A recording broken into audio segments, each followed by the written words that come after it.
All right, now to the story I mentioned at the top of the show.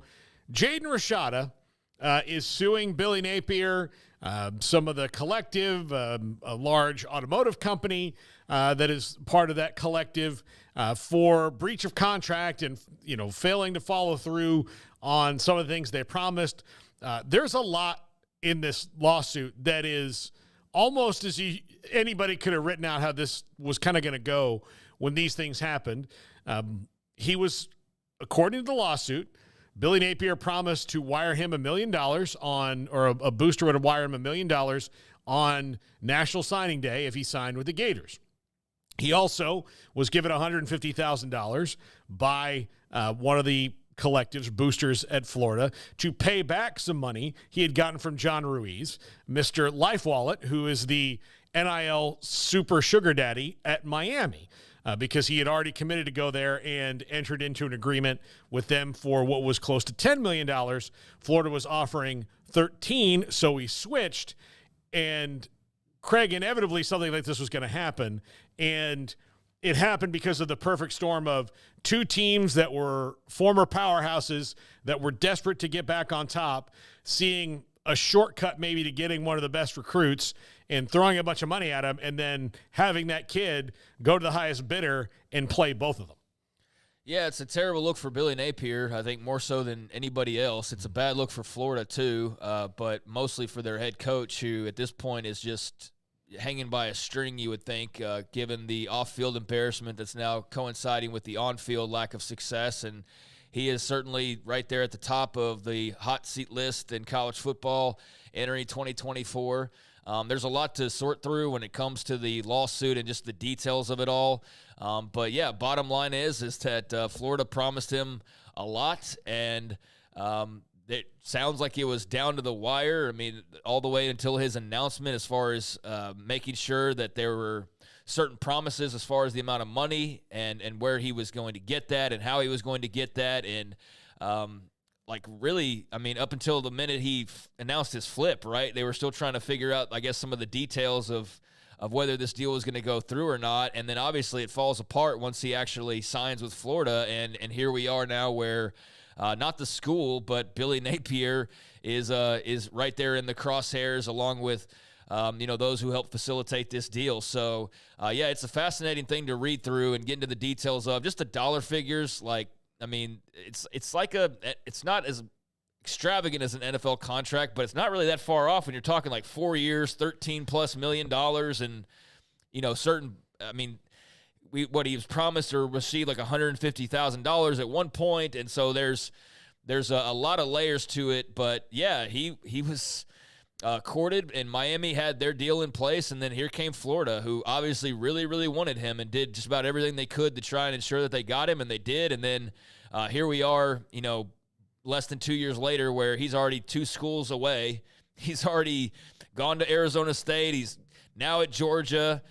That's their arch rival of all things. So it's just it's a messy situation. He is the poster child, or one of them, for what you thought was going to happen with the whole Wild West atmosphere and empty promises and people not able to pay their bills or keep their promises and pay what they said they would pay.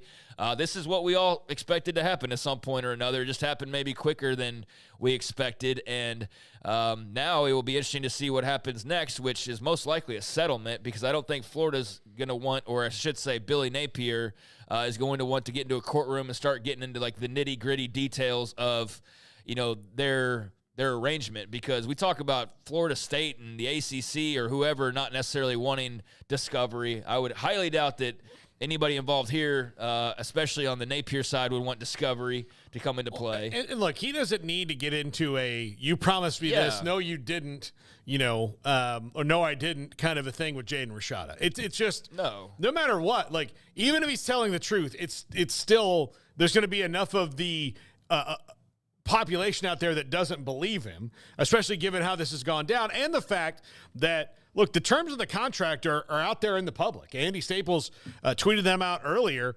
In 2023, he was going to make $250,000 a month for the whole year. In 2024, $250,000. I want to say $250,000. $250,000 a month for Jaden Rashada. I mean, I guess I'm not surprised. That's still crazy to me, though. Like, that's insane. Then $291,666 a month in 2024, $375,000 a month in 2025, and $195,833 in 2026 per month, which probably means he was not expected to be there in 2026. Well, I mean, if you're paying a kid $250,000 a month, he damn sure better be an NFL prospect and have the opportunity to go pro after 3 years, because otherwise I don't know what you're paying him for. I mean, that would seem to me to be the type of prospect that's commanding that type of money as one that's likely to be gone after 3 years. But who knows? We don't have a full picture of who all's been offered what and who all's making what, but we now have a different glimpse into exactly what's going on. Some of this has been talked about, some of this has been reported or alluded to, but to see it in actual writing and the monthly breakdowns and all that is very interesting. And so, yeah, Billy Napier, not the only one, obviously, with the lawsuit being attached to him, but also their former NIL director, Marco Castro Walker, and also Hugh Hathcock, who was the big NIL, or not the big NIL, but the big booster, right? Mm-hmm. I was reading a bit about him and how he was involved in this. So, yeah, all three of those parties involved in this lawsuit, and it would lead you to believe that, not just Napier, but everybody involved would want to go ahead and try to handle this as quickly as possible and not make it any dirtier than there already needs to be, because there's plenty of dirty laundry out there now. And it's a bad look for Florida. It's just not a lack of institutional control, but it seems to me like looking for a lack of program control in some ways. Just with Billy Napier right now, it doesn't feel like he's got his hands firmly on the steering wheel, and this just makes it look even more that way, even though it happened a little while ago. They've got a great quarterback now in DJ Lagway, but is he going to be around to see that? They better win games this year, because everything else has gone sour, and this is just another kind of black eye. And it already was. Like, it already was a bad look. It's just that now you're like pulling the scab off of it, and now it's bleeding again, and you're like, oh, God, okay, how do we stop this bleeding? This is a very interesting move, and one that I think we all expected at some point or another, like I said, when it came to NIL dealings and school collectives and promises made, promises not kept. We figured we'd cross this road, and so here we are with Jaden Rashada, who was kind of the one that got it started in so many ways anyways, with the big money that was attached to him from the beginning. So, this is very interesting stuff, and again, not a great look for Billy Napier. Even though Florida's not being sued itself, it's a lot of the people involved with them. Yeah, like it's. I mean, they essentially are. Like, they're not directly named, right, but like your head football coach is getting sued, you're getting sued. Like, that's kind of how it is. I mean, he did this on behalf of your university. Yeah. He didn't do it for somebody else. This isn't like he's suing Billy Napier for something that Billy did at a previous job, and it's just now coming back up. This is something he did at that job. So, I think they're off on a nice little technicality there, but they're certainly feeling it, and they want this to go away. They want recruits to start thinking about how great it is to be there if they're going to come. And right now, this is just going to hang over them. And for Billy Napier, it's been little misstep after little misstep, that turned into kind of big ones. And he was not, to be fair to him, he was not stepping into a situation where they were churning out the talent like they were in the Urban Meyer era, but they'd also been through several head coaches since Urban Meyer, and he's now just part of that, but clearly kind of right now a little bit in over his head when it came to all those things happening. And with the schedule they have, it's really going to be hard for him to come out and say, like, yeah, this team's better and will be better next year, given the fact that what they have coming back is maybe a little, better than it was, but I mean, that schedule is just tough. So I wouldn't expect anybody to have a good year, like especially down the stretch with that they got. Well, as far as the lawsuit goes, he's seeking $10 million or excess of $10 million in damages because he was promised $9.5 million with his original Miami deal that John Ruiz had put together. So he lost that money as a result when he flipped to Florida. And so now, because Florida lied basically in their promise of what they were going to pay him, he's looking for that money Miami was going to give him, and he lost out on those wages. So Seems like there's a simple solution is you go write a big old check if you're Florida, you're Billy Napier, however that would be handled. Again, since Florida's not directly named in the lawsuit as one of those that's being sued. But, it's funny to see like that Ruiz had already – he was already making six figures in high school. Ruiz had already cut him a fat check for $150,000. So, kid, I hesitate calling him kid, but he is a kid to me, has done nothing yet, nothing at the college level. And we've talked more about – this is Tate Martell territory. We're just talking about a guy for reasons completely outside of the football field. And I can't be the only one that hopes that one day we actually see Jaden Rashada play a full season and actually see him go out there and see why so many people are clamoring in the state of Florida to give him millions of dollars and promises. But, yeah, for right now, he's just like an NIL poster child for what can go wrong with these collectives and with these schools. And so he's going to make several $1 million very, very easily, it would appear, through some type of a settlement or through what's pretty clear cut. I'm sure there's some lawyers that are dissecting this and like, well, actually, that can trim this down to clearer terms and maybe it's not as cut and dry as he just easily wins this. But man, it sure seems like it's something that will most likely get settled just for everybody's sake. And you know what? As far as the on the field, I don't know what we'll ever see out of him. But, man, college football has been a very lucrative business for the Rashada family, regardless of what playing time he's had or not. Yeah. Okay, so speaking of John Ruiz, here is his statement. And this comes from John Talty, released this. Now he's with CBS Sports. We're going to try to get him on the show tomorrow. Life Wallet nor John Ruiz had ever had any deal with Rashada that amounted to $9.5 million. Life Wallet had a very small deal with Rashada while he was a big school student in California. Rashada and his father are stand-up individuals. To date, I personally have a very good relationship with both. They both know we dealt with them honestly and fairly, as we always have done with all NIL players. Life Wallet has a track record of complying with all of its NIL deals. Life Wallet was repaid by those controlling the Gator fundraising efforts. While I have my own view of this matter, at this point, the interest of this young man should be the focus. So that's his statement saying that he didn't have that deal.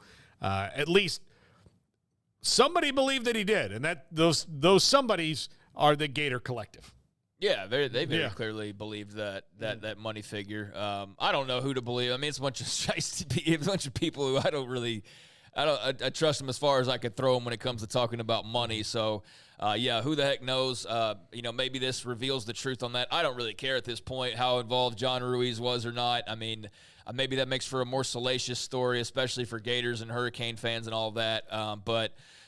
This is definitely an interesting story, and there's a lot more detail to it as far as some of the ins and outs, some of the promises, the money. The Florida kept promising that they were going to continue delivering, and eventually came to a point where obviously that was clearly not the case, and they severed that deal, and he goes off to Tempe and now off to Athens since then. So, more courtroom stuff, although this is a bit juicier than the settlement, I guess, although depends on maybe who you talk to. Some people may be more interested in the house settlement or things along those lines, but I'm definitely more interested in the Rashada case and just seeing a lot of the details on kind of how all this went behind the scenes, because it was clearly a mess from the public point of view, and some of that started to leak out for everybody to see, but there's a lot more details now that we've been able to dive into as a result of all the stories that have been written today and that are out there. So, yeah, very interesting to get in. Rusty Hardin being a part of this.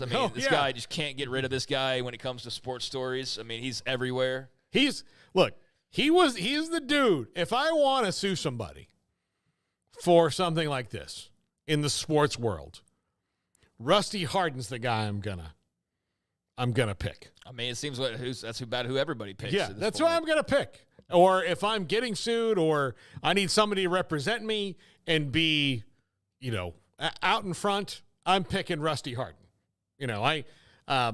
I do think you'll have to be like, yeah, there's a little bit of all right there with Rusty Hardin, but he's good at what he does. He's made a bunch of money in these kind of things over the years. I think most famously he was Roger Clemens' attorney. I think that was maybe I think so. Yeah, he was Roger Clemens' attorney. I don't know and he was Deshaun Watson as well. Yep. Yeah, he just prosecuted. He was the prosecutor in the Ken Paxton just debacle that we had here in Texas. So, he's very, very, very well known for those kind of things. But he's the guy I'd want to write up the suit. And I'm very curious with John Rui saying no. And if he says no, then he's probably pretty confident, as a guy who has as much money as he does, that nobody's going to be able to produce a document that says, well, here's the agreement that we had.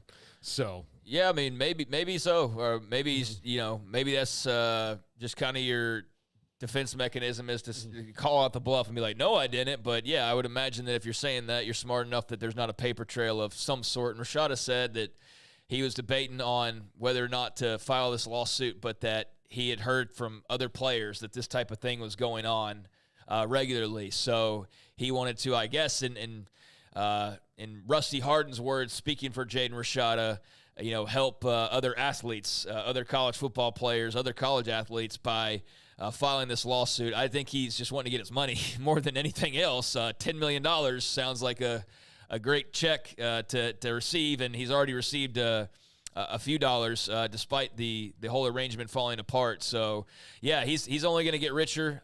Again, don't know how that'll ever come to fruition on the football field at this point, but he's at Georgia now, and we'll see what happens there. But, the most interesting storylines surrounding Jaden Rashada continue to be the off-the-field NIL stuff. So now we'll see, how Napier and company respond, but I would imagine this gets settled quicker than we probably would otherwise think, and just get this off your plate if you're the University of Florida and Billy Napier and company. Yeah, I do feel like part of me feels bad for Billy Napier. I mean, I know that I don't think he's like some mad scientist orchestrating this all, and this is all his fault. No, I think that from my perspective, it would be easy to get caught up in this, especially with the amount of pressure that coaches, particularly in the SEC, are under. And the fact that this is a fan base that was used to winning and winning big all the time, and it'd been a long time since they'd done that. And, it's made worse by the fact that one of your rivals is now it is now the gold standard of college football in Georgia. They're the gold standard, and they're getting the guys that you used to get over them all the time. The switch is flipped, and every step along the way, how much money that Kirby Smart is spending. He's spending more than anybody on the recruiting budget, and he's got all these people coming in. So you make these big moves. Oh, look, Florida State's all of a sudden good again. Oh, crap, there's another one. Alabama's still out there. We have to deal with them. Tennessee, one of our other rivals. Crap, they're good again. They're paying a quarterback, Nico Amaliava. So the going rate for a quarterback in the SEC, with him getting $8 million, like what are you going to do if you're Billy Napier? You have somebody that says, I'll come there for that, and you turn to your guys and go, hey, do you have $13 million? Like, yeah, we got it. Don't worry. Tell them all this stuff. Like, is Billy Napier naive? Is he part of this? I mean, that's all, we'll find that out. We'll talk to Edgar Thompson in 15 minutes.